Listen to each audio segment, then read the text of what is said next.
Hi అండి, good morning. Welcome back to music Dabaka ఛానల్కి.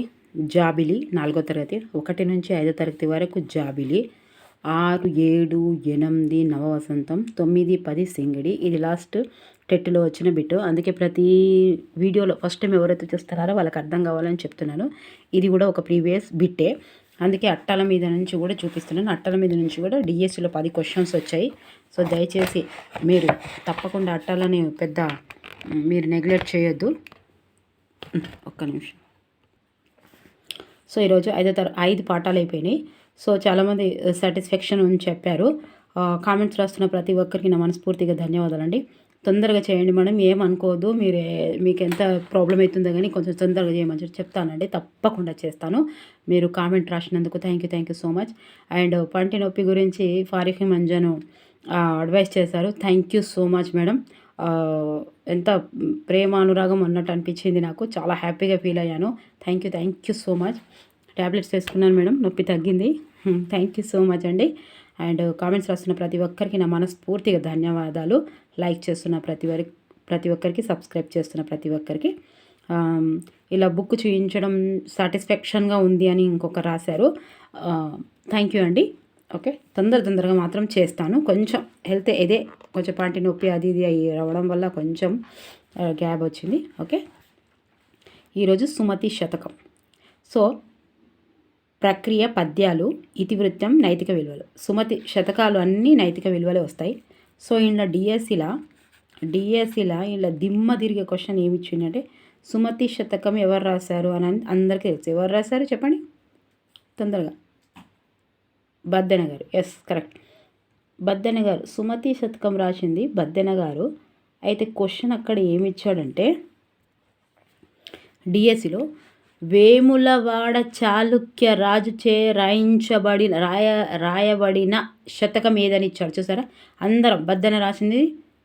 ఏం రాశారు బద్దెన అంటే సుమతి శతకం. సుమతి శతకం ఎవరు రాసిరు అంటే బద్దెన రాశారు.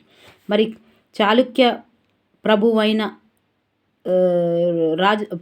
చాళుక్యుల ప్రభు చేత రాయించబడిన శతకం ఏదని రాస్తే అంటే ఎలా చదవాలి? కాన్సెప్ట్ తోటి చదవాలి, విభిన్న ఆలోచనలతో చదవాలి, నెమరు వేసుకుంటా చదవాలి. ఇప్పుడు చదివిన నేను ఇంకేమున్నది ఇలా, ఇంకెట్లా ఉన్నది చదవాలని నేనేం చెప్పిన అదే. మన తప్పులను మనం ఎప్పుడు దొరకబడతామో అప్పుడే మనం విజయులు అవుతాం, విజయానికి దగ్గర అవుతాం. మన తప్పులను మనం దొరకబట్టాలి అంతే.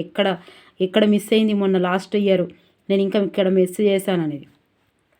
ఇది డిఎస్సి క్వశ్చన్. ఓకే, సుమతి శతకం గురించి తెలుసుకున్నాం.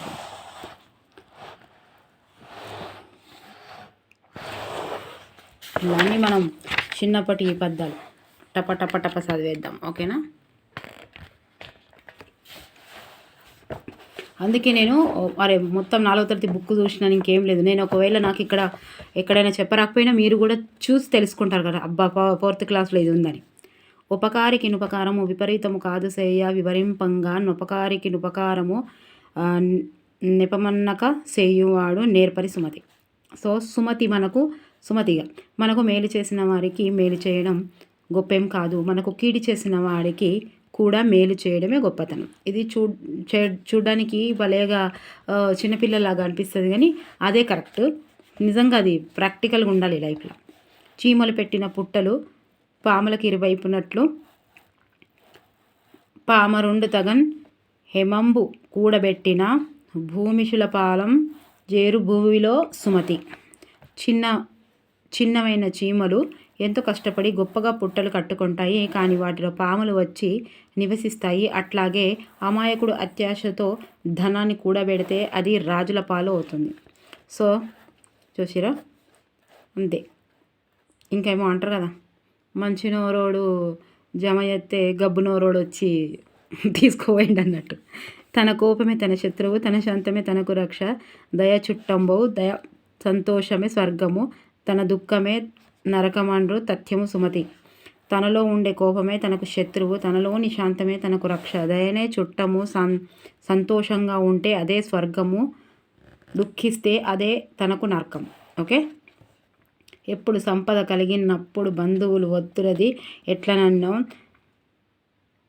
తెబ్బలు గంజవు నిండినన్ గప్పలు 10,000 చేరు గదరా సుమతి. అంతే కదా. సంపద కలిగిన వెంటనే చుట్టాలందరూ వచ్చి చుట్టూ చేరుతారు. చెరువు నీటిలో నిండుగానే కప్పలు వచ్చి చేరుతాయి. ఇది ఏ రకంగా ఇస్తాడు అనేది ఇక ఎగ్జామినర్కే తెలుసు. ఇట్లా 3వ తరగతి 4వ తరగతి రకంగా ఇయ్యడు. ఈ క్వశ్చన్నే మన పీజీ లెవెల్లో డిఎస్సి ప్రిపేర్ అయ్యే స్టూడెంట్స్కి ఎట్లీ అన్న గట్ల ఇస్తాడు. విభిన్న ఆలోచనలతో చదివితేనే విన్నరు. ఎన్ని గంటలు కూర్చున్నావు అనేది కాదు, నువ్వు ఎట్లా అర్థం చేసుకున్నావు అనేది ఇంపార్టెంట్. వినదగున ఎవ్వరు చెప్పినా వినినంతనే వేగపడక వివరింపదగునన్ కనికల్ల నిజము తెలిసిన మనుజుడే పో నీతిపరుడు మహిళో సుమతి. ఎవరు ఏమి చెప్పినా వినాలి, కానీ విన్న వెంటనే తొందరపడి ఒక నిర్ధారణకు రాకూడదు. బాగా ఆలోచించి చెప్పినది సత్యమో అసత్యమో నిర్ధారించుకోవాలి. అటువంటి వాడే నీతిపరుడు. బలవంతుండ నాకేమని పలువురతో నిగ్రహించి పలుకుటమేలా, బలవంతమైన సర్పము చలిచీమల చేత చిక్కే చావదే సుమతి. నేను బలవంతునని నన్ను ఎవ్వరు ఏమి చెయ్యలేరు అని ఎక్కువ మందిని తీసి పారవేసి మాట్లాడడం మంచిది కాదు. ఎంతో బలం కన్నా పాము కూడా చిన్నవైన చీమల చేతిలో ప్రాణాలు కోల్పోతున్నది కదా. అహంకారం అనేది పాతాళానికి దిగేస్తుంది. అహంకారం మన దగ్గర చాలామందికి జాబ్ వచ్చినా సరే, కొత్త బట్టలు వేసుకున్నా సరే, ఒక కారు కొన్నా సరే, ఇల్లు కొన్నా సరే, ప్లాట్ కొన్నా సరే, ఒక మంచి అమ్మాయి దొరికినా సరే, ఒక మంచి అబ్బాయి దొరికినా సరే, ఒక మంచి కోడలు కానీ అల్లుడు కానీ ఇలా ఏది ఒక కొంచెం ఎక్స్ట్రాగా మంచిగా నచ్చినట్టు రాగానే కథం నెత్తికి ఎక్కుతాయి, కళ్ళు గీడికి ఎక్కుతాయి. ఇట్లా చాలామందిలో చూశాను నేను. అహంకారం అనేది పాతాళానికి తోలుతుంది. అది అసలు మనిషికి సర్వనాశనం చేస్తుంది. కొంచెం హ్యాపీగా ఉండొచ్చు, దాన్ని కంట్రోల్ చేసుకోవాలి అంతే. నిజంగా ఇప్పుడు ఇక నాకంటే జాబులు వచ్చిన వాళ్ళు కూడా చూడండి చాలామంది, అందరు కాదు కొందరు గురించి మాట్లాడుతున్నా. ఓకే, కొందరు అట్లా ఉండొద్దు. అట్లా ఉండడం వల్లనే మన జీవితమే లాస్ అయిపోతాం మనం. కూరిమిగల దినములలో నేరము లెన్నుడును గలగనేరవు మరియ కూరిమి విరసంబెనను నేరములే తోచుచుండు నిక్కము సుమతి. స్నేహము ప్రేమ బాగుగా ఉన్న కాలంలో ఒకరికి మరొకరు తప్పులేమి కనిపించవు. కానీ ఏ కారణం చేతనైనా ఆ ప్రేమ లేదా స్నేహం ద్వేషంగా మారితే ఎదుటివారిలో తప్పులు మాత్రమే కనిపిస్తాయి. అందుకే ఇంట్లో ఎవ్వరు మాట్లాడకుండా అస్సలు ఉండొద్దు. చాలామంది మాట్లాడకుండా ఇంట్లో ఉంటారు. అబ్బో, అది నాకు భయం అవుతుంది. ఎందుకంటే ఏదైనా అంటే కోళ్ళ మీద, కుక్కల మీద, పిల్లల మీద ఏది వేసినా మనకే అన్నట్టు. అందుకే సారీ చెప్పేసేయాలి. మనమే మాట్లాడాలి. నిజంగా ఆ టెంపర్ పక్కకు పెట్టి మనమే మాట్లాడాలి. అది ఇంటి పక్క వాళ్ళైనా, ఇంటి ముంగటోళ్ళైనా, ఇంట్లో వాళ్ళైనా. ఏమంటారు కదా, యారాళ్ళు వాళ్ళు వీళ్ళు ఏదైనా ఒకటి ఇష్యూ వచ్చినప్పుడు మాట్లాడడం బంద్ చేస్తారు అనుకోండి. అత్త కోడళ్ళు ఇంకెవరెవరో ఆడపడుచులు ఇట్లా ఈ ఆడోళ్ళలో బాగా జరుగుతుంది. అట్లా అయినప్పుడు ఏం చేయాలంటే పక్కన టెంపర్ పక్కకు పెట్టి మనమే మాట్లాడాలి. దానివల్ల ఏమవుతుంది అంటే ఆ శక్తి ఉండదు మనకు భరించేది. లేకపోతే అన్నిట్లలో దేని మీద వేసినా అన్నీ పిచ్చిగా మాట్లాడతారు. లావు గలవా అని కంటెను భావింపంగా నీతిపరుండు బలవంతుడవు గ్రావబంత గంజంబును మావటి వాడెక్కినట్లు మహిళ సుమతి. శారీరక బలం కలవాని కంటే నీతి తెలిసినవాడు చాలా బలవంతుడు. పర్వతమంత శారీరక బలం గల ఏనుగును తెలివైన మావటివాడు ఎక్కుతాడు కదా. అంతే కదా. అంతే. పాఠంలో పద్యాలు రాగయుక్తంగా పాడమని చెప్తున్నాడు. ఇక పద్యాలు చదువుండ్రి, రాయమని చెప్తున్నాడు. ఈ క్రింది పద్యాన్ని పూరించమని చెప్తున్నాడు. ఆలోచించి సొంతంగా రాయడం స్వీయ రచన. ఓకే, ఇంకేమున్నది ఇలా. తన కోపమే తన శత్రువు అని ఎందుకు అంటారా అంటాడు. నీతిపరుడు అని ఎవరిని అంటారు. ఈ క్రింది పదాలను అవే అర్థం వచ్చే పదాలు రాసి ఆ వాక్యాలను తిరిగి రాయడాడు. భూమిషులు చక్కగా పరిపాలించాలి. మనం కళ్ళలు మాట్లాడరాదు. నిక్కముగా పెంచుతాయి. తథ్యము హేమంతో వస్తే రాయరాదు. ఇప్పుడు గీసిన పదాలకు అవే అర్థం వచ్చే పదాలు రాసి ఆ వాక్యాలు తిరిగి రాయండి. మీకు టైం ఉంటే రాయాలనిపిస్తే వస్తే మీరు రాయండి. భూమిషులు, కళ్ళలు, నిక్కముగా, తథ్యము అందరికి వస్తుంది దాదాపుగా. హేమంతో. ఓకే,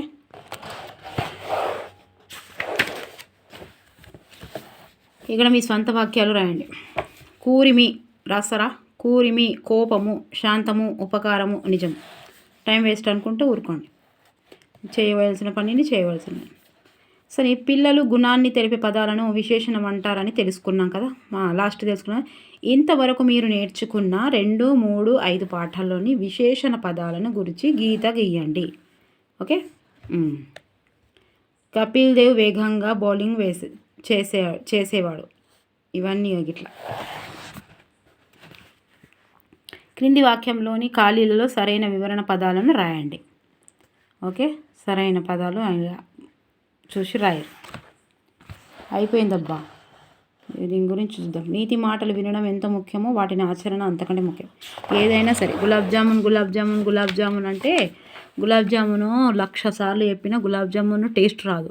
ఒక్కసారి నువ్వు గులాబ్ జామున్ నోట్లో ఇంత ఇంత ఇంత చిన్నగా ఆవగింజంత వేసుకున్నా అది స్వీటా లేదా హాటా, కారమా తీయదా అని తెలుస్తుంది. ఓకేనా. అందుకే ఆచరణ లేకుండా ఏదైనా అసాధ్యమే. తపన ఉండాలి కానీ తప్పిస్తూ ఉండొద్దు. కార్యాచరణ పూనుకోవాలి. సుమతి శతకం చూద్దాం. ప్రక్రియ పద్యాలు, ఇతివృత్తం, నైతిక విలువలు. ఓకే. విద్యార్థులలో నైతిక విలువలు పెరగాలి. ఆ నైతిక విలువలను పెంచడానికి శతక పద్యాలు చాలా ఉపయోగపడతాయి. బద్దెన రాసినది. సుమతి శతకం ఎవరు రాశారు? బద్దెన రాశారు. బద్దెన సుమతి బద్దె తీసుకొని కొట్టింది సుమతి అని గుర్తుపెట్టుకోవాలి. సుమతి అనగానే మనం చాలాసార్లు కన్ఫ్యూజ్ అవుతాం. అంటే ఇట్లా హిట్ అయిన పాటను చూస్తే కూడా ఒక్కొక్కసారి కన్ఫ్యూజ్ అవుతాం. ఇది కూడా హిట్ కాబట్టి, హిట్ పద్యాలు కాబట్టి ఒక్కటేసారి కన్ఫ్యూజ్ అవుతాయి. కన్ఫ్యూజ్ ఎందుకు అవుతుంది అంటే అట్లాంటివి ఇస్తాడు ఆప్షన్స్. సో ఇక సుమతి బద్దె గీసుకొని సుమతి కొట్టిందని గుర్తుపెట్టుకోరు. సుమతి శతక పద్యాలు కందం అనే ఛందస్సులో ఉంటాయి. బద్దెన కందం గట్ల పెట్టుకోండి. బద్దె కందం, బద్దె ఇరగాలి, కంద ఇరగాలి, గట్ల గుర్తుపెట్టుకోరు. బద్దే కందం. ఓకే. సుమతి శతకంలోని పద్యాలను పరిచయం చేస్తూ నైతిక విలువలను పెంచే ఉద్దేశం కలిగిన పాఠం సుమతి శతకం. సో మనకు మేలు చేసిన వాడికి మేలు చేయడం గొప్ప కాదు, మనకు కీడు చేసిన వాడికి కూడా మేలు చేయడం గొప్పతనం అన్న భావం ఉన్న పద్యం ఉపకారికి ఉపకారము నిపమెన్నక చెప్పురి.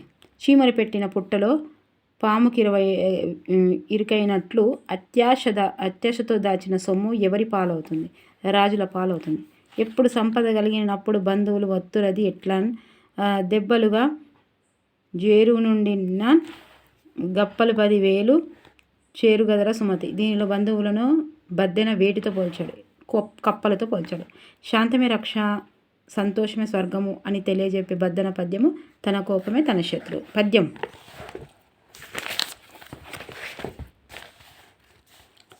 బలవంతమైన సర్పం కూడా చలిచీమల చేతిలో చస్తుంది. కాబట్టి బలవంతుని నన్నెవరు ఏమి చెయ్యలేరు అని అనుకోకూడదు.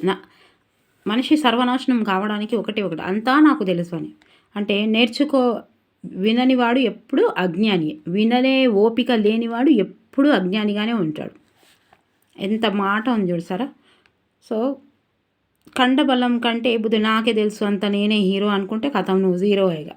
కండబలం కంటే బుద్ధి బలం. ఎంత పెద్ద స్కాలర్ అయినా నా దృష్టిలో మాత్రం ఈ వర్డ్ రాలేదని చెప్తాడు. ఎంత పెద్ద స్కాలర్, ఎంత పెద్ద మెసెంజర్ అయినా ఈ వర్డ్ నాకు తెలియదు అని నేను మొత్తం చదివినా అని అన్నారు. ఇది నా దృష్టికి అయితే రాలేదని చెప్తారు.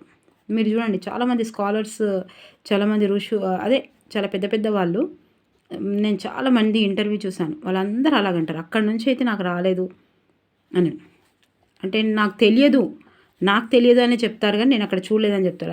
అదేంటంటే నేను మొత్తం ప్రపంచంలో పర్ఫెక్ట్ మనిషి అనేవాడు ఉండడు. కండబలం కంటే బుద్ధి బలం గొప్పదని తెలియజేసే పద్యము లావుగల వాణి కంటెను. సో వేగం పెద్దదని, తీయని, విశాలమైన, అందమైన అనునవి విశేషణ పదాలు. సో కపిల్ దేవ్ వేగంగా బౌలింగ్ చేసేవాడు. అర్థాలు: భూమిషులు రాజులు, హేమం బంగారం, కళ్ళ అబద్ధం, నిక్కము నిజంగా, కూరిమి స్నేహము, తథ్యము తప్పకుండా. రాసిరా ఇంతకుముందే. ఇక నెక్స్ట్ నేను గోదావరి అంటే కుప్పలు పడ్డాయి అవి. నేను గోదావరి నుంచి కుప్పలు పడ్డది క్వశ్చన్స్. డిఎస్సిలో కూడా ఇప్పుడు కూడా పడతాయి కుప్పలు. ఓకే, పెద్ద లెసన్ అది. ఏంటిదంటే ప్రక్రియనేమో ఆత్మకథ. నేను గోదావరిని అంటే ఏంటిది? నేను అంటే ఎవరు? నేను ఏ పురుషలో ఉంటుందో ఆత్మకథ అని గుర్తుపెట్టుకోవాలి. దర్శనీయ స్థలాలు, గోదావరిని అంటే దర్శనీయ స్థలాలు. ఓకే. గోదావరి నది మహారాష్ట్రలో నాసిక్ దగ్గర పుట్టింది. అది మహారాష్ట్ర, తెలంగాణ, ఆంధ్రప్రదేశ్ రాష్ట్రాల గుండా ప్రవహిస్తుంది. నదీ తీర ప్రాంతాలలో అనేక పుణ్యక్షేత్రాలు ఉన్నాయి. మన తెలంగాణ రాష్ట్రంలో దర్శనీయ స్థలాల గురించి తెలుపడమే పాఠ్య ఉద్దేశం. ఓకే. క్వశ్చన్ ఎలాగైనా అడగొచ్చమ్మా. ఓకేనా. ఎక్కడ ఉందట మహారాష్ట్ర? ఇది మహారాష్ట్రలో, ఇది అందరూ తెలుసు ఇక నాసిక్ దగ్గర. సో తెలంగాణ, ఆంధ్రప్రదేశ్ రాష్ట్రాల గుండా పోతుంది. తెలంగాణ, ఆంధ్రప్రదేశ్ ఏం చెప్పుకుంటామో చూద్దాం. గోదావరి వెన్నెల నిండు గోదావరి కదా ఈ ప్రేమ అందరికీ బంధువురాయి.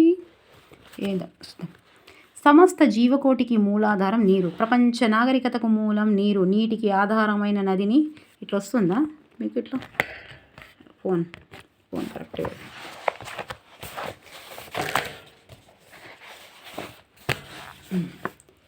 ఆధారమైన నదిని నేను. నా పేరు గోదావరి. మహారాష్ట్రలోని త్రయంబకం దగ్గర. త్రయంబకం త్రా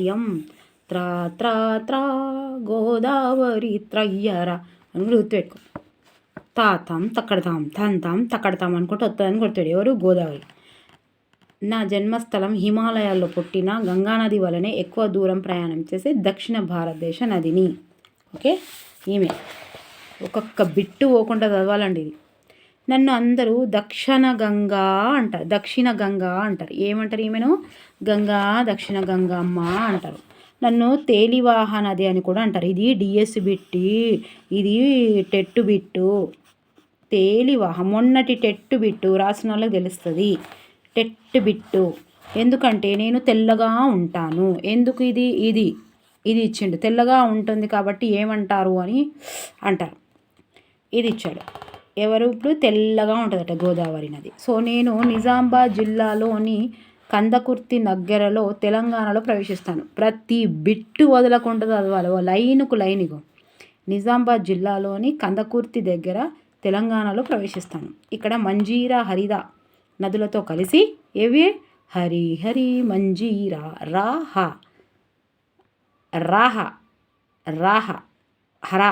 హరా గుర్తుపెట్టుకోరు. నదులతో కలిసి విశాలమైనను ఇక్కడే ప్రాచీన సంగమేశ్వర ఆలయం కూడా ఉంది. ఏ ఆలయం? సంగమేశ్వర ఆలయం. చూసిరా ఎన్ని ఉన్నాయో. కొంచెం పైకి వేస్తే మొత్తం కనిపిస్తుంది కదా. తెలుగు బుక్ వెడల్పుగా పెద్దగా ఉంది కాబట్టి అక్కడి నుంచి ఆదిలాబాద్ జిల్లాలోకి ప్రవేశిస్తుంది. ఎక్కడ? ఆదిలాబాద్ జిల్లాలోకి ప్రవేశిస్తుంది. భారతదేశంలో రెండవ అతిపెద్ద ప్రాచీనమైన సరస్వతి దేవాలయం నా ఒడ్డుననే ఉన్నది. గోదావరి నది ఒడ్డున ఏది ఉన్నది? భారతదేశంలో రెండవ అతి ప్రాచీనమైనది. చూసారా? రెండవ అతి ప్రాచీనమైనది ఏది గుడి? అది సరస్వతీదేవి నా ఒడ్డున ఉన్నది. ఈ ఊరునే ఇప్పుడు బాసరా అంటారు. అందరికీ తెలుసు బాసరా. అందరికీ తెలిసినా కూడా మనము తొందరగా గుర్తుపట్టడం చాలా ఇంపార్టెంట్ కాంపిటేటివ్ ఎగ్జామ్లో. ఇక్కడి సరస్వతి మూర్తిని వేదవ్యాసుడు ఇసుకతో ప్రతిష్ఠ చేశాడని పురాణాలు చెప్తున్నాయి. ఇది కూడా ప్రీవియస్ బిట్టు. టెట్టా డిఎస్సి మర్చిపోయినా, మీకు గుర్తుంటే రాయండి. టెట్టా డిఎస్సి మర్చిపోయినా వేదవ్యాసుడు. ఎందుకు అట్లా ఇంపార్టెంట్ అని గుర్తుపెట్టుకోవాలి చెప్పుకోవాలంటే అక్కడి నుంచి మళ్ళీ క్వశ్చన్ వచ్చే అవకాశం ఉంటుంది. మళ్ళీ అలాంటి క్వశ్చన్ అలాగే అడిగే అవకాశం కూడా ఉంటుంది. సో వేదవ్యాసుడు ఇసుకతో ప్రతిష్ఠ చేశాడని పురాణాలు చెప్తున్నవి. చాలామంది తమ పిల్లల్ని బల్లో చేర్చే ముందు ఇక్కడ ఓనమాలు దిద్దిస్తారు. దీన్నే అక్షరాభ్యాసము అంటారు. మంచిగా చదువు రావాలని బాసర ఊళ్ళో భిక్షాటన చేసి నిద్రిస్తారు. ఓకే. ఇక్కడ నుంచి పారుకుంటూ పోతుంటే పోచంపాడు దగ్గర ఒక పెద్ద ఆనకట్ట కట్టారు. ఎక్కడ? అది పోచంపల్లి మస్తు ఉంటుంది డిజైన్. పోచంపల్లి డ్రెస్సులు చూసిరా? యొగిట్లుంటుంది డిజైన్. నాకైతే భలే ఇష్టం. అన్నీ యొగిట్లుంటాయి, మంచిగా ఉంటాయి. సో నాకు జాలి దయ ఎక్కువ. అందుకే రైతుల కష్టాలు తీర్చడానికి సిద్ధపడి పంట పొలాలకు సాగునీరై ఊళ్ళో వాళ్ళను తాగునీరైన అక్కడి నుంచి మెల్లగా నిర్మల్ జిల్లా సరిహద్దులో గల బాదనకూర్తి అగో నిర్మల్ జిల్లాలో నిర్మల బాదుతుంది బాగా. బాదం తింటుందని గుర్తుపెట్టుకోరు. నిర్మల జిల్లా సరిహద్దులో గల బాదంలో బాగా తింటుంది నిర్మల. అందుకే నిర్మలంగా ఉంటుంది. వద్ద ఏడుగా చీలి ఏడుగా చీలుతుంది. ఏడుగా చీలు కాదనే బాధనకర్తగా మస్తు ఇంపార్టెంట్ ఇవన్నీ. సప్త గోదావరిగా జగిత్యాల జిల్లాలోని ధర్మపురి దిక్కుగా ప్రవహిస్తున్నారు. ఆమె ఏడిపోతుందట సప్త గోదావరిగా జగిత్యాల జిల్లాలోని ధర్మపురి దిక్కుగా ప్రవహిస్తుందట. ఈమె జల్లు జల్లు జల్లు అంటూ పోతుందట. ఎట్లా గుర్తుపెట్టుకోవాలి? ధర్మానికి ప్రసిద్ధమైన ధర్మపురి అతి పురాతనమైన ఊరు. 2000 సంవత్సరాల చరిత్ర ఉన్న ఊరు. ధర్మపురి మహిమ కలిగిన నారసింహ క్షేత్రం. ఏది? ధర్మపురి. ఇది వేద పండితులకు, కవులకు, కళాకారులకు నిలయం. భూషణ వికాస శ్రీధర్మపుర నివాస. ఓకే. మకుటం దుష్ట సంహర నరసింహ దురిత దూర అని నరసింహుణ్ణి కీర్తిస్తూ శేషప్ప అనే కవి నరసింహ శతకం రాశారు. ఇక్కడ 2 ఆలయాలు ఉన్నవి. మొదటిది యోగా నరసింహస్వామి, రెండవది ఉగ్ర నరసింహస్వామి. సో కొత్తది ఉగ్ర, కోపం ఎక్కువ అని గుర్తుపెట్టుకోరు. ఉగ్ర. ఓకే. ఇక్కడ మీకు ఇచ్చిండు అనుకో ఆలయాలు. మొదటిది యోగా. మొదటిది యోగా అంటే శాంతంగా ఉంటుంది అన్నట్టు. యోగా నరసింహస్వామి. యోగా చేయడం వల్ల, ఎక్సర్సైజ్ చేయడం వల్ల శాంతంగా ఉంటాడు. మరి పాతది. రెండవది ఉగ్ర నరసింహస్వామి. కొత్తోళ్ళకు కోపం ఎక్కువ కాబట్టి కొత్తది కోపం ఎక్కువ, ఉగ్ర అని గుర్తుపెట్టుకోవాలి. ఓకే. తప్పకుండా గుర్తుండాలి. నేను ఇప్పుడు చెప్పినప్పుడు మీకు బోర్ రావచ్చు, కానీ ఇగో చూసినా ఇట్లా పిక్చర్స్ ఇచ్చినవి తప్పకుండా వస్తాయండి క్వశ్చన్స్. నేను మొన్న మస్తు వీడియోలు చేసినాను. ఇక ఇట్లా క్వశ్చన్స్ ఇచ్చినవి. శ్రీ లక్ష్మీ నరసింహస్వామి దేవస్థానము ధర్మపురి అని ఇట్లా రాసి ఉన్నవి, ఇక్కడ ఉన్నవి తప్పకుండా ఇస్తున్నాడు.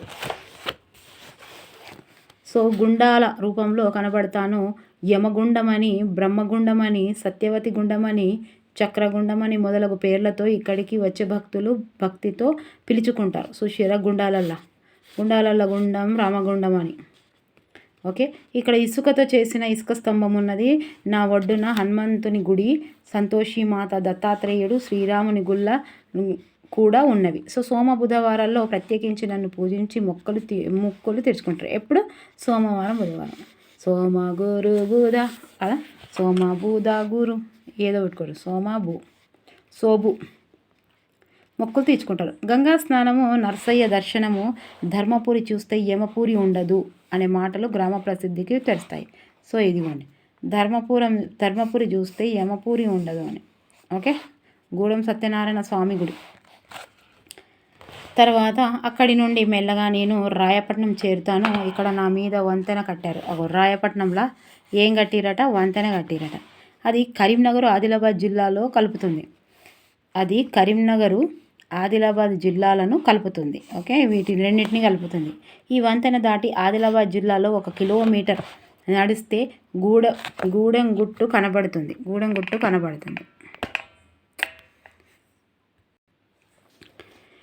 కిలోమీటర్ నడిస్తే గూడెంగుట్టు కనబడుతుంది. సో దాని మీద సత్యనారాయణ స్వామి వెలిసాడు. ఇక గుర్తుపెట్టుకోవాలి. గూడెం దగ్గర ఎవరున్నారు? సత్యనారాయణ, సత్యహరిశ్చంద్ర అని గుర్తుపెట్టుకోరు. గూడెం. సో తెలంగాణలో ఉన్న అతి ప్రాచీనమైన సత్యనారాయణ స్వామి గుడి ఇదే. ఇక్కడ ప్రతిరోజు సత్యనారాయణ స్వామి వ్రతాలు జరుగుతున్నవి. ఇక్కడ నాకు దక్షిణ వైపు ఒడ్డున కోటిలింగాలు ఉన్నది. సత్యనారాయణ గుడికి ఎటు సైడ్ ఉన్నది? దక్షిణం ఒడ్డున కోటిలింగాలు ఉన్నది. సో ఈ కోటిలింగాల గుడి ఎంత గొప్పదో మీకు ఎరుకేనా? చెబుతా వినండి. కోటిలింగాలు భారతదేశాన్ని సగభాగం దాకా పాలించిన శాతవాహనాలు తొలి రాజధాని. ఇది వెరీ వెరీ ఇంపార్టెంట్. ఇది సోషల్ కానీ, జీకే కానీ, కరెంట్ అఫైర్స్ కానీ, జీకే. కోటిలింగాలు భారతదేశాన్ని సగభాగం దాకా పరిపాలించిన శాతవాహనుల తొలి రాజధాని. ఇక్కడికి ఎంతోమంది బౌద్ధ భిక్షులు వచ్చేవాళ్ళు. ఇక్కడ క్రీస్తు శకం 1వ శతాబ్దంలో హల్లుడు అనే రాజు 700 కథతో గాథ సప్తశది. ఇది ఎంత ఇంపార్టెంటో అందరికీ తెలుసు. నేను చెప్పే అవసరమే లేదు. సోషల్ వాళ్ళైనా సరే, ఎవరైనా సరే పేరు మీద ప్రాకృత భాష, తనది ఏ భాష అని అడుగుతారు. హలుడికి ఏ భాషని, హలుడిది ఏ భాషలో రాశాడు అంటే ప్రాకృత భాషలో సంకలనం చేశాడు. పాత చరిత్రకారుడు మెగాస్తీను ఇండికా అనే గ్రంథంలో భారతదేశంలో తను చూసిన గొప్ప కోటగోడల నగరంలో కోటిలింగాలు ఒకటని రాశాడు. ఎవరు రాశారు? మెగాస్తీన్. మెగాస్టార్ ఎవరు? చిరంజీవి ఏ కారులో వస్తాడు? ఇండికా. అట్లా గుర్తుపెట్టుకోమని చెప్పిన. చిరంజీవి చిరంజీవి ఇప్పుడు కూడా గుర్తుందని చెప్పారు. ఎగ్జామ్స్ రాసేటప్పుడు గుర్తొచ్చింది మేడం అని చెప్పారు. థ్యాంక్ యూ సో మచ్ అండి. మెగాస్టీన్ అంటే ఎవరు? మెగాస్టార్ చిరంజీవి. మెగాస్టార్ చిరంజీవి ఏ కార్లో వస్తాడు? ఇండికా కార్లో వస్తాడు. Indica car. ఓకే. అనే గొప్ప గోడల నగరాల్లో కోటిలింగాలు ఒకటి అని రాశాడు. నేను అందరికీ వెలుతురును కూడా ఇస్తాను. అదేమిటి నీళ్లు వెలుతురు ఇచ్చుడేంటి అనుకుంటున్నారా? అవును, అచ్చంగా నిజం. నా ఒడ్డున ఎంతో బొగ్గున్నదో తెలుసా? పట్టేంత బొగ్గు ఈ మట్టి పొరలలో ఉన్నది. ఈ బొగ్గునే విద్యుత్ తయారు చేస్తారు. ఇక్కడ నా పేరు మీద ఒక ఊరు కూడా వెలిసింది. దాని పేరే గోదావరి ఖని. ఎన్టీపీసీ, రామగుండం ఇవన్నీ ఇక్కడ తీసిన బొగ్గునే. కోటిలింగాల గుడి సుషీర. ఇది ఇట్లా బొమ్మలు ఇచ్చిన ఇంపార్టెంట్ ఉంటాయి, అందుకే చెప్తాను. నెంబర్ ఆఫ్ మీరు ఈ వీడియో ఎన్నిసార్లు చూసినా, ఈ బుక్ 10 సార్లు చదివినా తక్కువే నా దృష్టిలో. కుప్పలు పడతాయి, కుప్పలు. సింగరేణి అందాలు. ఇక సింగరేణి బొగ్గు గనులు, రామగుండం విద్యుత్ కేంద్రం. ఓకే. ఉన్న రామగుండం ఎన్టీపీసీలోనే కాకుండా ఇంకా చాలా ప్రదేశాలకు తీసుకుపోయి విద్యుత్ ఉత్పత్తి చేస్తారు. సో రామగుండంలో తయారయ్యే విద్యుత్ దక్షిణ భారతదేశానికంతా వెలుగు పంచుతున్నది. సో ఇక అక్కడి నుంచి చక్కగా మంత్రకూటము చేరుతాను. సో దీనిని ఇప్పుడు మంథని అని పిలుస్తున్నారు. మంత్రకూటమనే మంథని అని పిలుస్తున్నారు. గతంలో దీనిని మంత్రపురి అనేవారు. ఎందుకో ఇక్కడ నా ఒడ్డునే గౌతమేశ్వర ఆలయం ఉన్నది. అట్లనే మంథనిలో ఒక అతి ప్రాచీనమైన భిక్షేశ్వరుని గుడి ఉంది. ఎక్కడ ఉంది? ప్రాచీనమైన భిక్షేశ్వరుని గుడి ఉంది.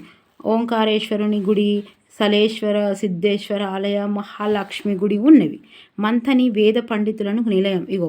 మంథని వేద పండితులకు నిలయం, ఇంపార్టెంట్.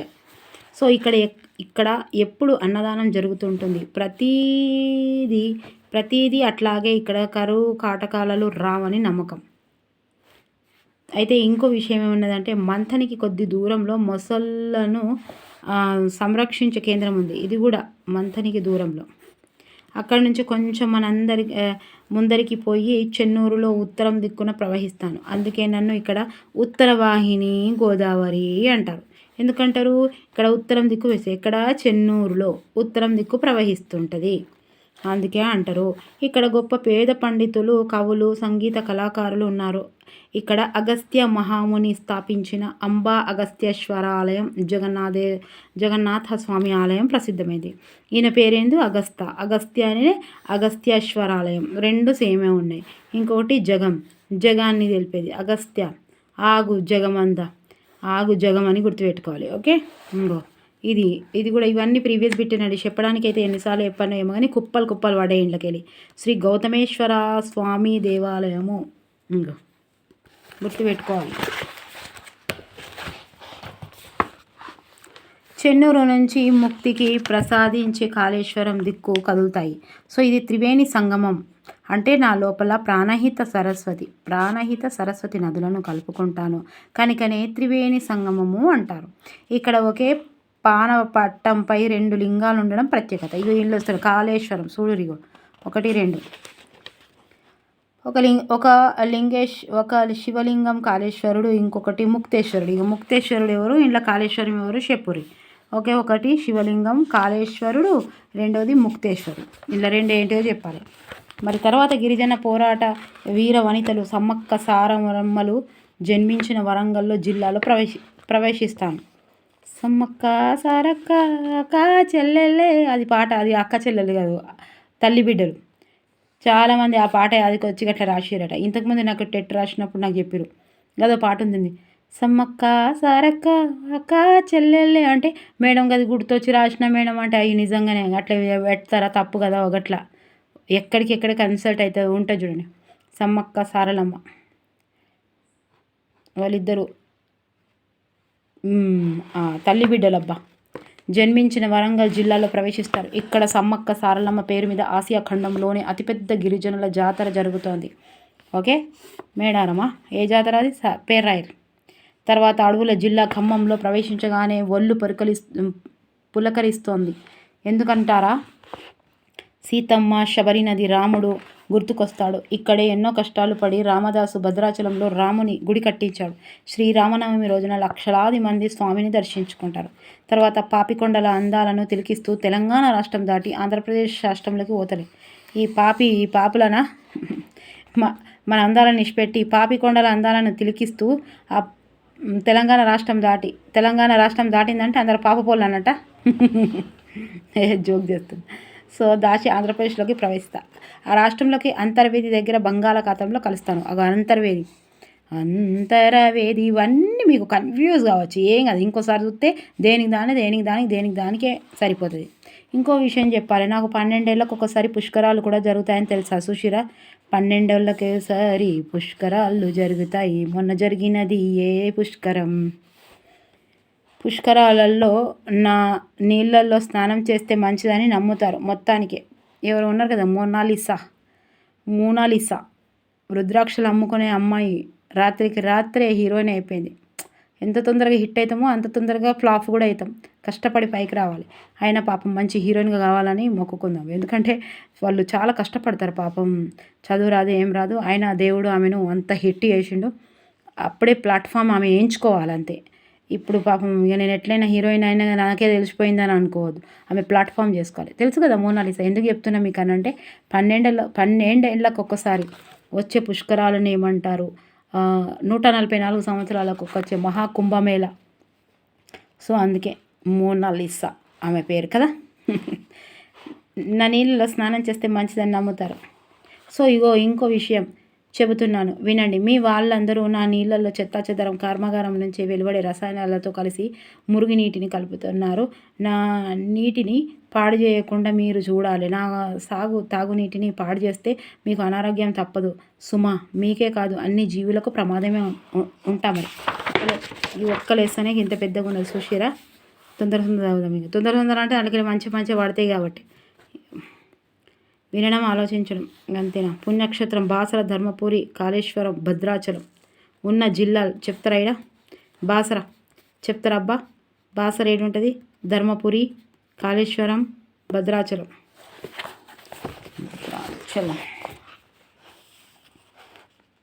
ఇక వేరు పదాలు అట. వేరు పదాలు. ఓకే, ఇక తెచ్చిపెట్టారు. సృజనాత్మకత. గోదావరి తన గురించి తాను చెప్పుకున్నది కదా, దీనిని ఆత్మకథ అంటారు. అట్లాగే మీ ఊరిలో చెరువు గురించి రాయమండి. ఈ వాక్యాలను చదవండి. క్రియాపదాలను ముందు విశేషణం చేర్చి రాయండి. ఓకే. లత పాట పాడింది. లత పాట చక్కగా పాడింది. రజని ఉరికింది. రజని ఎలా ఉరికింది మరి ఏమో. అభిజ్ఞ నాట్యం చేసింది. ఎలా చేసింది? వహీద బొమ్మలు గీసింది. ఓకే, అన్నిటికీ విశేషణం చేర్చమన్నాడు. అందంగా గీసింది. ప్రతి దినము నేను వ్యాయామం చేస్తాను. వాక్యాలు చదవండి. ఓకే. పరమానందయ్య శిష్యుల పాఠంలో ప్రతి దినము నేను వ్యాయామం చేస్తాను. తల్లి తన పిల్లల్ని అనుక్షణం కంటికి రెప్పలా కాపాడుతుంది. ఆహా, ఈ భవనం ఎంత అందంగా ఉన్నది. ఓహో, ఈ తోట వనములా ఉన్నది. ప్రతి ఆహా, ఓహో మొదలైన పదాలు ఉన్నాయి. వీటిని ఏమంటారు? అవ్యయాలు అంటారు. ఓకే, ఇక అయిపోయింది. ఇక్కడ కొంచెం పెద్దగానే ఉంది. ఇది ఒక్కటి చేసి ఆఫ్ చేస్తాను. ఓకే, రేపు మళ్ళీ నైట్ అవుతుంది ఎప్పుడు. ఓకే, నేను గోదావరిని. ప్రక్రియ ఏంటిది? ఆత్మకథ. రివిజన్ అవుతుంది చూడండి. ఒకసారి బుక్ చూస్తున్నారు, ఒకసారి ఇక్కడ చూస్తున్నారు. లింక్ బాక్స్లో మీకు లింకులో ప్రతి వీడియోకి లింక్ ఇస్తాను కామెంట్ బాక్స్లో. 3rd to 10th వరకు ప్రాక్టీస్ బిట్స్ ఉన్నాయి. ఓకేనా? ఇది ప్లేలిస్టులో పెడతాను చూడండి. చూస్తే మీకే కదా ఇప్పుడు టెట్ రాయబోయే వాళ్ళకు, డిఎస్సి రాయబోయే వాళ్ళకు. నదీ తీర ప్రాంతాలలో అనేక పుణ్యక్షేత్రాలు మన రాష్ట్రంలో తెలంగాణ రాష్ట్రంలోని దర్శనీయ స్థలాల గురించి తెలపడం ఉద్దేశం గల పాఠము నేను గోదావరి నది మహారాష్ట్రలో నాసిక్ దగ్గర త్రయంబకం వద్ద పుట్టింది. సో మహారాష్ట్ర, తెలంగాణ, ఆంధ్రప్రదేశ్ రాష్ట్రాల గుండా ప్రవహిస్తుంది. దక్షిణ భారతదేశంలో ఎక్కువ దూరం ప్రయాణించే నదుల్లో మొదటిది ఎవరు? గోదావరి. సో దక్షిణ గంగా, తేలివాహ అనే పేర్లతో కూడా పిలుస్తారు గోదావరిని. ఓకే, తెలంగాణ ప్రవహించే చోటు కందకుర్తి, నిజామాబాద్ జిల్లా. తెలంగాణలో ప్రవహించేది కందకుర్తి. కందగడ్డ బాగా తింటాం తెలంగాణలో, గుర్తుపెట్టుకోరి. కందకుర్తి నిజామాబాద్ జిల్లాలో సంగమేశ్వర ఆలయం ఉంది. కందకుర్తిలో ఎక్కడుంది? నిజామాబాద్లో. సో సంగమేశ్వర ఆలయం ఉంది. తెలంగాణలో గోదావరి ఉపనదులు ఏవి? మంజీరా, హరిద. తెలంగాణలో గోదావరి ఉపనదులు. తెలంగాణలో గోదావరి నది సప్త గోదావరిగా ఏ ప్రాంతంలో చీలును? అవు చెప్పిరా. నిర్మల్ బాదంలు బాగా తింటే కూడా చీలిపోతుంది ఆడ. నిర్మల బాదాంలు బాగా తింటుంది కాబట్టి ఈడు 7 దిక్కులు చీలిపోతుందని గుర్తుపెట్టుకోవాలి. అంటే గంత బలం ఉన్నదని గుర్తుపెట్టుకోవాలి. భారతదేశంలో 2వ అతి ప్రాచీనమైన సరస్వతి దేవాలయం ఇక్కడ బాసర. సరస్వతి మూర్తిని వేదవ్యాసుడు ఇసుకతో ఎక్కడ ప్రతిష్ఠించడమో పురాణాలు చెప్తున్నాయి. గోదావరి నదిపై పోచంపాడు దగ్గర ఉన్న ఆనకట్ట ఇది శ్రీరామ్ సాగర్ ప్రాజెక్టు. నిర్మల్ జిల్లా బాదనకుర్తి వద్ద గోదావరి నది 7 పాయలుగా చీలి ఏ పేరుతో పిలువబడుతుంది? ఏ పేరు పెడుతుంది? సప్తగోదావరి. ధర్మపురి నారసింహ క్షేత్రం ఏ నది ఒడ్డున కలదు? గోదావరి నది, జగిత్యాల జిల్లా. లెసన్ చదివినప్పుడు మీరు ఎక్కడైనా తడబడినా, మీకు అర్థం కాకపోయినా ఇక్కడ కన్ఫామ్గా అర్థమవుతుంది. ఇంకా ఇక్కడ కూడా మీకు అర్థం కాలేదంటే నేను ఇప్పుడు లింక్ ఇస్తాను కామెంట్స్లో, అందులో అర్థమవుతుంది. భూషణ వికాస శ్రీ ధర్మపుర నివాస. ఒక్క గంట కూడా లేదు, వీడియో చూస్తే చాలా ఉపయోగపడుతుంది. ఆ నివాస దుష్ట సంహర నరసింహ దురిత దూర అని కీర్తిస్తూ అక్కడే నరసింహ శతకం శేషప్ప కవి రాశాడు. ధర్మపురిలో గోదావరి గుండాల రూపంలో కనిపిస్తోంది అని యమగుండం, బ్రహ్మగుండం, సత్యవతి గుండం, చక్రగుండం గుండాల పేర్లు మంచిగానే ఉన్నాయి చూసిరా. ఇక్కడ గోదావరి నది ఒడ్డున హనుమంతుని గుడి, సంతోషి మాత, దత్తాత్రేయుడు, శ్రీరాముని గుళ్ళ కూడా ఉన్నాయి. సోమ బుధవారాల్లో ప్రత్యేకించి గోదావరిని పూజించి మొక్కులు తీర్చుకుంటారు. గంగా స్నానం, నరసయ్య దర్శనం. నరసయ్యకు గంగా స్నానానికి చూడూరిగా. ధర్మపురి చూస్తే యమపురి ఉండదు అనే మాటలు ధర్మపురికి ప్రసిద్ధి చేస్తాయి. కోటిలింగాల గుడి ఎంతో చారిత్రక విశేషాన్ని కలిగి ఉంది. కోటిలింగాల శాతవాహనలో మొదటి రాజధాని. హలుడు గాథసప్తపది సంకలనం చేసింది అక్కడే. మెగాస్తీన్ మెగాస్టార్ ఎండ్లు ఇచ్చిండు, ఎండికలు వచ్చిండు గ్రంథంలో ఈ కోటిలింగాలనే నగరాన్ని పేర్కొన్నాడు. ఈ కోటిలింగాల సినిమా కోసము మెగాస్టారు ఎండిక కార్లు వచ్చిండు. గోదావరి నది ఒడ్డున గోదావరి ఖని ప్రాంతంలో బొగ్గు గనులు కలవు. రామగుండం విద్యుత్ కేంద్రం ద్వారా దాదాపు దక్షిణ భారతదేశానికంతా వెలుగు పంచుతోంది. సో మంథని మీదుగా వెళ్తూ అక్కడే ఒడ్డున గౌతమేశ్వర భిక్షేశ్వర ఆలయంను కలిగి ఉన్న నది గోదావరి. ఇగో షార్ట్కట్లో చెప్తే కూడా మీకు బోర్ రాకపోవచ్చు, వినవచ్చు. కానీ క్వశ్చన్స్ ఇచ్చే విధానము, ఎగ్జామినర్ ఆలోచన మారిపోయింది కాబట్టి ఓపిక ఒక్కరిద్దరు విన్నా సరే కదా, ఓపికగా మొత్తం చూసుకునే వాళ్ళు. ఎందుకంటే బుక్స్ లేని వాళ్ళు కానీ, బుక్స్లో మీరు ఎక్కడైనా జాబ్ చేసే వాళ్ళు ఇప్పుడు ఇంటర్వెల్ ఉంటుంది కదా, 10 నిమిషాలు ఇంటర్వెల్ ఆఫ్టర్నూన్, 10 నిమిషాలు ఇంటర్వెల్ మార్నింగ్, 1 గంట తిండి, మన లంచ్ బాక్స్, ఒక తిండి మనకు 1 అవర్ ఉంటుంది కాబట్టి ఒక వీడియో పెట్టుకుంటే అయిపోయి 1 అవర్ వీడియో. చాలామంది చాలా కష్టపడుతున్నారండి. ప్లీజ్ మీరు ఎక్కడ గ్యాప్ ఇవ్వద్దు, చదివితే మొత్తం చదవాలి, లేదంటే ఇష్ట పెట్టాలి. తెలంగాణలో అతి ప్రాచీనమైన ఈడికి వచ్చిన మంత్రకూటంని ఇప్పుడు మంథని అని పిలుస్తారు. గతంలో దీనిని మంత్రపురి అనేవారు. కరీంనగర్, ఆదిలాబాద్ జిల్లాలో కలిసే వంతెనను గోదావరిపై ఏ ప్రాంతంలో కట్టారు? రాయపట్నం వద్ద. తెలంగాణలో అతి ప్రాచీనమైన సత్యనారాయణ స్వామి గుడి ఎచ్చట కలదు? ఆదిలాబాద్ జిల్లా గూడెంగుట్టలో, ప్రస్తుతం మంచిర్యాల జిల్లా. ఇది కొత్త బుక్కేనండి. ఓకే, మంచిర్యాల జిల్లా. హలుడు, మీ దగ్గర పాత బుక్స్ ఉంటే ఇక్కడ సరి చేసుకోండి. హల్లుడు గాథసప్తపది 700 గాథలను ప్రాకృత భాషలో ఎక్కడ రచించాడు? కోటిలింగాలలో. గొప్ప కోటగోడలు గల నగరంలోని కోటిలింగాలు అని ఏ చరిత్రకారుడు చెప్పారు? మెగాస్తీన్ ఎండికలో చెప్పాడు. సో అతి ప్రాచీనమైన భిక్షేశ్వరుని గుడి, ఓంకారేశ్వరుని గుడి, శిలేశ్వర సిద్ధేశ్వర ఆలయం, మహాలక్ష్మి ఆలయం ఎచ్చట కలవు? మంథనిలో అయితే మొత్తం గుళ్ళే ఉన్నాయట. మంథని కొద్ది దూరంలో మొసళ్ళ సంరక్షణ కలదు. చెన్నూరులో ఉత్తర దిక్కును ప్రవహించడం వల్ల గోదావరిని ఉత్తరవాహిని గోదావరి అంటారు. చెన్నూరులో అగస్త్య మహాముని స్థాపించిన అంబా అగస్త్యేశ్వరాలయం, జగన్నాథ స్వామి ఆలయం ప్రసిద్ధమైనవి. ఇవి 2. త్రివేణి సంగమం, కాళేశ్వరం దగ్గర గోదావరి, ప్రాణహిత, సరస్వతి నదుల కలయిక. వరంగల్లో జరిగే ఆసియా ఖండంలోని అతిపెద్ద గిరిజన జాతర సమ్మక్క సారక్క జాతర. ఖమ్మం జిల్లాలో ఉన్న రామాలయము, భద్రాచలము ప్రస్తుతం భద్రాద్రి కొత్తగూడెం జిల్లా. ఏ ప్రాంతంలో ఒకే పానపట్టంపై 2 పానమట్టంపై 2 లింగాలు ఉన్నాయి. కాళేశ్వరంలో కాళేశ్వరుడు, ముక్తేశ్వరుడు. ఓకే, ఒక్కసారి వింటే తప్పకుండా గుర్తుంటుంది. తెలంగాణ రాష్ట్రం నుండి ఆంధ్రప్రదేశ్ రాష్ట్రంలోకి గోదావరి నది ఏ కొండల గుండా ప్రవహిస్తుంది? పాపి కొండలు. పాపిలు దాటినాయి అంటే ఆంధ్ర గుర్తు రావాలి. పాపం. ఆంధ్రప్రదేశ్ రాష్ట్రంలో అంతర్వేది వద్ద బంగాళాఖాతంలో కలిసిపోయేది గోదావరి. ఓకే, ఎన్ని ఉన్నాయి చూసిరా? Point to point. 12 సంవత్సరాలకు ఒకసారి గోదావరి పుష్కరాలు జరుగుతాయి. ఎన్ని సంవత్సరాలు? 12 సంవత్సరం. 12 సంవత్సరాలు అంటే మొత్తానికి అది కూడా మీకు షైన్ ఇండియాలో ఇచ్చానండి. పూర్ణ అంటారు, ఎప్పుడు అంటారు. మొత్తానికి గోదావరి తెలంగాణలో ఎక్కువ కిలోమీటర్ల ప్రవహిస్తుంది. తెలంగాణలో ఎక్కువ కిలోమీటర్లు. కుక్కలు చూసిరా ఎట్లా ఎడుతండి, దరిద్ర కుక్కలు. తెలంగాణలో అడవుల వల్ల అని ఖమ్మం జిల్లాలను పిలుస్తారు. తెలంగాణలో అడవుల జిల్లా. ఇక చూసిరా ఖమ్మం అడవుల జిల్లా. పుణ్యక్షేత్రం ఆడ రాయమంటే రాసిరో లేదో, ఇప్పుడు రాయరి. బాసరా, ఆదిలాబాద్. బాసరా, ఆదిలాబాద్. బాసరాబాద్, బాసరా. ధర్మపురి, జగి. గీ. ధర్మపురి, జగిత్యాల. కాళేశ్వరం, కరీంనగర్. కాక. భద్రాచలం, ఖమ్మం. ఖమ్మం. భద్రం కొడుకో, కమ్మరి కొడుకో. నిర్మల్, సరస్వతి ఆలయం. నిర్మల్, ఈమె అమ్మాయి, సరస్వతి ఆలయం. ఓకే, జగిత్యాల.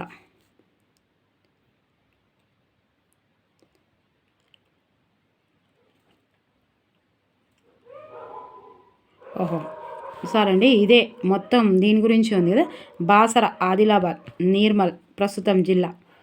ప్రత్యేకత సరస్వతి ఆలయం. ధర్మపురి, జగిత్యాల ప్రస్తుతం జిల్లా జగిత్యాల. ఇక్కడ ఏం తప్పుకోలేదు, కాకపోతే ఇక్కడ అప్పుడే చెప్పేసి ఉండే. లక్ష్మీ నరసింహ క్షేత్రం. ఓకే, కాళేశ్వరం, కరీంనగర్. కాక. జయశంకర్ భూంపల్లి ప్రస్తుతం అండి. జయశంకర్ భూపాలపల్లి. త్రివేణి సంగమం. ప్రత్యేకత త్రివేణి సంగమం. కాళేశ్వరం, కాకాత్రి గుర్తుపెట్టుకోరు. భద్రాచలం, ఖమ్మం. భద్రాద్రి కొత్తగూడెం రామాలయం. ప్రస్తుతం జిల్లా భద్రాచలం, భద్రాద్రి గుర్తుపెట్టుకోరు. భద్రాచలం, భద్రాద్రి. ఓకే, ఏం కన్ఫ్యూజ్ కావద్దు. బాసరా, ఆదిలాబాద్ జిల్లా. ప్రస్తుతం జిల్లా నిర్మల్.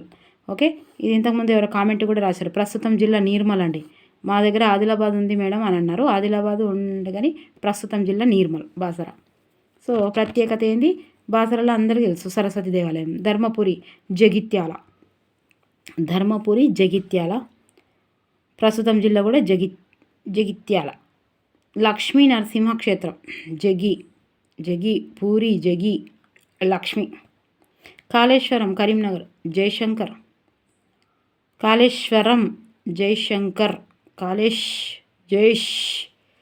భూపాల్పల్లి. ఓకే, త్రివేణి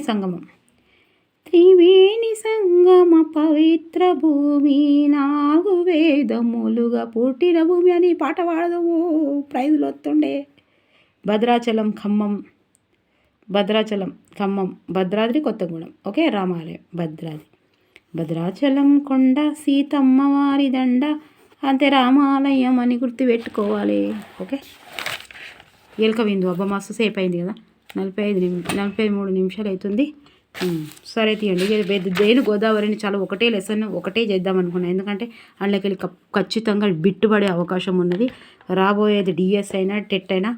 డేటుల గురించి చూసే వాళ్ళు ప్రిపేర్ కారండి. డేటుల గురించి చూడొద్దు. డేటులు ఇప్పుడు కాకపోతే ఇంకో నెల అయినాక వస్తాయి, లేదా 2 నెలలు అయినాక వస్తాయి. ఓకే, చదువుకునేవారు కేవలం బుక్ల మీద ఫోకస్ ఇవ్వాలి, సిలబస్ పైన ఫోకస్ ఇవ్వాలి, రివిజన్ పైన ఫోకస్ ఇవ్వాలి తప్ప వస్తుందా రాదా, వచ్చేది తథ్యం. నువ్వు రెడీయా, రేపు వస్తుంది, రెడీనా నువ్వు లేదా, అంతే. ఒక్కసారి చదువు, మళ్ళీ ఇక ఒక్కసారి చదవాలి. అటో ఇటో అని చదవద్దు, ఖచ్చితంగా గెలుస్తాననే చదవాలి. ఓకేనా? మరి నచ్చితే లైక్ చేయండి, సబ్స్క్రైబ్ చేయండి, షేర్ చేయండి. కామెంట్స్ రాస్తున్న ప్రతి ఒక్కరికి నా మనస్ఫూర్తిగా ధన్యవాదాలు. తొందరగా చేయమని చెప్తున్నారు, చేసే ప్రయత్నం తప్పకుండా చేస్తానండి. తొందరగా చేస్తాను. ఓకేనా? షైన్ ఇండియా, ఇంకా చాలామంది అదే జానపద గేయం, అది సాహిత్యం, తెలుగు సాహిత్యం అడుగుతున్నారు. ఓకేనండి, తప్పకుండా చేసే ప్రయత్నం చేస్తాను. సోషల్ కూడా 114 వీడియోస్ ఉన్నాయి. యాప్ లాగా ముద్దుగా ప్లేలిస్టులో షైన్ ఇండియా ప్లేలిస్టులో పెట్టాను, న్యూస్ పేపర్ పెట్టాను, అండ్ తెలుగు దృక్పథాలు, పిఐ అదే దృక్పథాలు పిఐ అవి కూడా ప్లేలిస్ట్లో పెట్టాను. Social, Telugu, news paper, shine India, ఇవన్నీ సైకాలజీ, ఇవన్నీ అది పిఐ అన్నీ ప్లేలిస్ట్లో పెట్టాను. మీకు ఇబ్బంది లేకుండా చూడండి. ఓకే, పీడిఎఫ్ పెట్టమని చెప్తున్నాను, ట్రై చేస్తానండి. ఒక పీడిఎఫ్ పెట్టడానికి అది నాకు తెలియడం లేదు ఎలా పెట్టాలో. సో ట్రై చేస్తాను నేను. ప్లీజ్ మీరు మాత్రం ఇలాగే నన్ను కోఆపరేట్ చేస్తూ ఉండండి. ఈ ఒక్క వీడియో ఒక్కసారి మీరు లంచ్ టైంలో మీరు టీచరా లేదా జాబరా ఎక్కడైనా సరే ఒక లంచ్ టైంలో ఒక వీడియో చూడండి. తప్పకుండా 2 సార్లు చూస్తే మొత్తం 2-3 లెసన్స్ వచ్చినట్టే. Okay, 3rd class, 4th class, 5th class నేను నెగ్లెక్ట్ చేయొద్దు. జేఎల్ కూడా వచ్చినాయి అవి. నేను చెప్తున్నా, రాసినదాన్ని చెప్తున్నాను, మీకు జేఎల్లో కూడా వచ్చినాయి అవి.